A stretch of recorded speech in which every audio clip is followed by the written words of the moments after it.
Meet the black female NASA genius who helped send the first American into space. Don't know Katherine Johnson? Well, she was the black mathematician behind the US's first trips to the moon, and she made her mark as a black woman despite working in the Jim Crow South during the 1960s. Johnson, who was born in the tiny town of White Sulphur Springs, West Virginia in 1918, was kind of a total whiz kid, and she loved to count. She skipped grades and started high school at the age of 10, which is pretty astounding in its own right. But it's even more amazing considering that schooling for black students in those days typically ended at the 8th grade.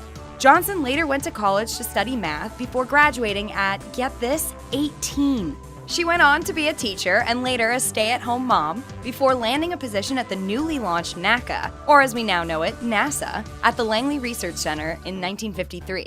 She was hired to be a human computer. Women were hired by NASA to count and measure the results of wind tunnel tests. Not only did female computers work separately from their male coworkers, but the female offices were further segregated by color. Black female computers worked in separate rooms from the white female computers, and were even sometimes referred to as colored computers. But Johnson's smarts couldn't be denied. She was transferred to NASA's flight branch after only having worked there for 2 weeks. There, Johnson wound up calculating the trajectory for Alan Shepard's 1961 mission. It was the first time an American had been to space, and Johnson made sure NASA got it right.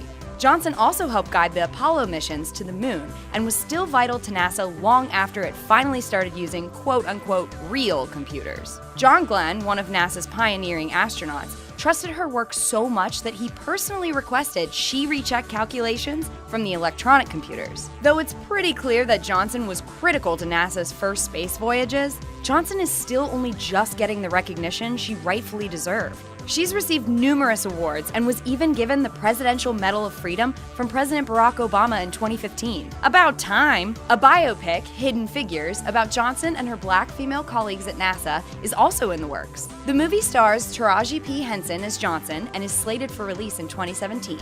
It also stars Octavia Spencer as Dorothy Vaughan, Johnson's supervisor and genius programmer and coder at NASA for 28 years.